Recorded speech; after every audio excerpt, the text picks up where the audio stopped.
up since then. Oh yeah, they've gone up a bunch. We'll sell them next. So much cheaper today.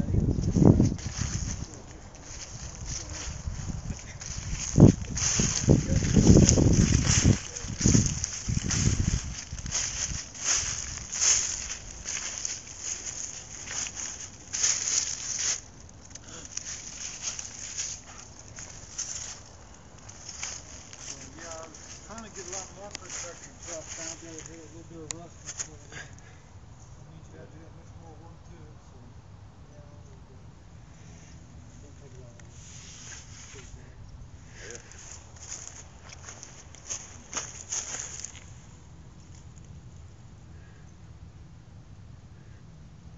Do you know what size these front tires are offhand? No. Maybe this one says. I got a tape measure. I can measure them. I'm just going to spend the next week or so just shopping for tires and stuff just to see. Yeah, 7.5 by 16. I see it on this one. I see it on this one. I found it. 7.5 by 16. And the backs were they're 13.6 by 28. Yeah, 16. Yeah.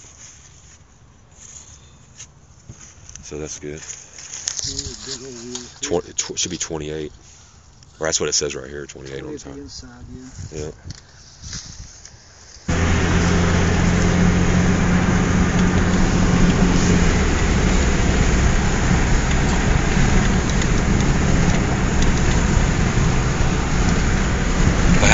If I had more time standing around when we were loading it, I could have videotaped them, but it's like you're so busy trying to get shit done. Yeah.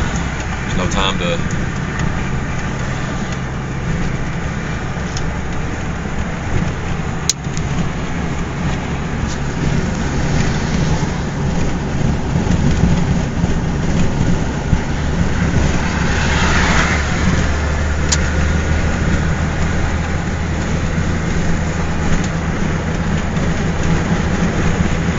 Side view as we're passing here.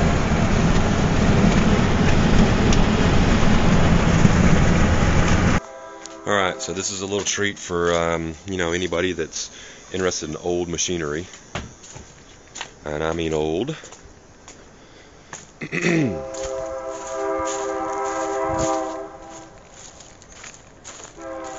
Yesterday I drug home this 1965 International backhoe,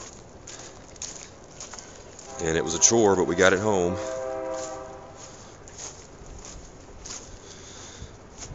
And it's a beast.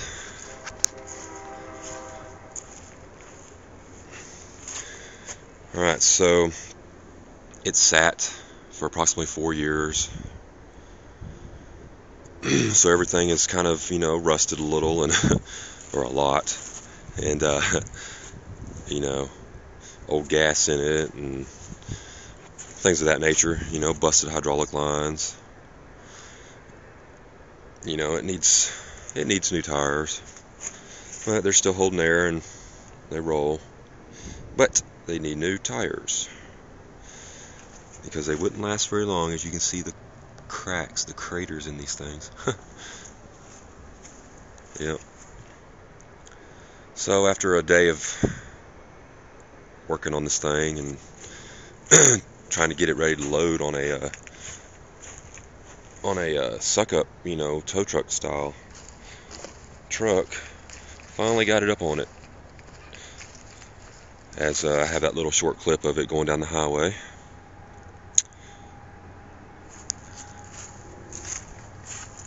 It's a 1965 International Harvester. Actually, International Harvester was the company that built it. And you can see it's a 3,000 pound front loader, and the back one, the backhoe, is supposedly a 10,000 pound backhoe. And also I noticed that, I don't know if you'll be able to see it, but very faintly it's still on there. It says Texas Highway Department. So this thing was used in road construction back in the day.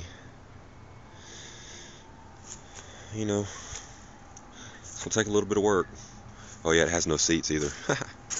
So I've got to fabricate, you know, redo that seat mount and put a new seat on it, and also this one too. It's not too bad, just clean it up and mount a new seat to it. And there's the new muffler. The new muffler stack that will go right here. Once I replace this rusted up stack here, that's where the new muffler is going to go. Just need to replace that little chooching antler first. So that's just one project on this thing of many. So far I've taken the hood off and pulled all the spark plugs and shot a lot of this PB blaster right here, which I hear good things about. So I took every spark plug out. It's a 6-cylinder, by the way, straight 6. Took them all out, shot a bunch of that down in there and put them back in. I'm going to let it sit for quite a while and just let it free up everything, because this thing sat for 4 years and the guy let water get down into the exhaust manifold, and I'm pretty sure it might have rusted a little on the cylinders. Not sure though, not sure how bad or anything because I can't see them. But when I took the spark plugs out, the spark plugs look really good, and just what I could see into the spark plug hole there, into the head, it didn't look too bad. So hopefully we'll have it running before long. Maybe sometime this next week it might fire up. We'll have a nasty old cold start. How about that? But here's the cool thing. The antifreeze in this thing, it held every bit of it, and well, you can't see it real good, but it's a nice bright green color. It's a very healthy looking antifreeze. Clean and green. Looking good. So that's a big plus. It's not full of water and rust. That's great. Awesome. Awesome. You know, the radiator hoses still are pliable. They're soft. Soft and pliable. No holes anywhere. No leakies. The gas tank, on the other hand, we'll have to clean it out. I'm going to have to pop the line off of it, wherever it is down here. There's the little bowl, filter bowl, whatever. We'll pop that off and we'll drain all that old gas out, because that's just, you know, 4 years old, at least, probably. Drain that out, get it all cleaned up, clean the carb. There's the little carb. Little big carb. Don't know how many horsepower this thing is, but imagine it's pretty stout, being a 6-cylinder. And I've already popped that air intake hose off there and looked at the choke butterfly. It all looks pretty good. So hopefully, because everything's been closed up all these years, it's stayed in decent shape. But I'm going to clean stuff up. You know, WD-40 is needed, grease is needed. Oh yeah, also the oil looks very good too. If I can get this dipstick out, it's kind of hard to get to, but it doesn't look too shabby. In fact,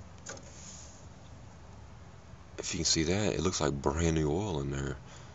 I don't know if it was just recently changed or not, but you can see it dripping off the end of this dipstick there. It's like honey. Still looks like honey, which is good. I don't see any water in it.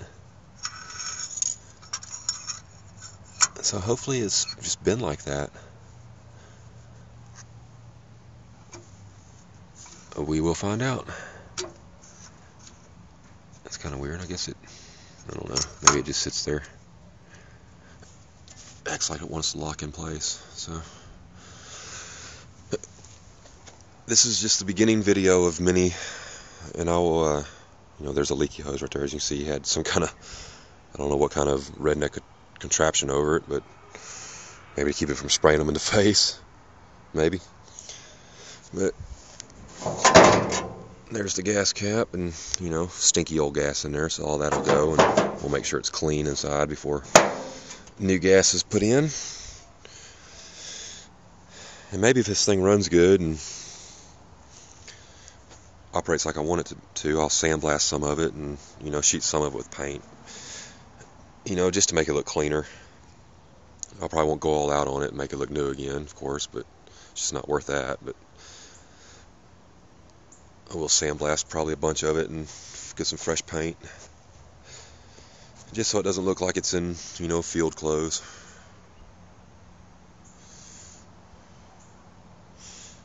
You know, it's probably got a, I'm going to say that's a 4-foot bucket. I haven't measured it. It's either 4 or 5. Really not sure. But, you know, other than a, you know, smashed in at the top a little bit, it's still decent for what it is. Decent, that is. It's not great, just decent. It's all there. And it says right here that it was made in the United States of America, International Harvester Company in Chicago. If anybody knows anything about these, hey, any information would be great. Also, any you know, links to some tires fairly cheap, without spending a whole wad on just freaking back tires for this thing. Still have those, I guess, rear work lights for working in dark in the night, or you know, dim light, whatever. They look like they still work. And it's got a decent backhoe bucket, you know, with the claws on it, so that's good. It's in decent shape.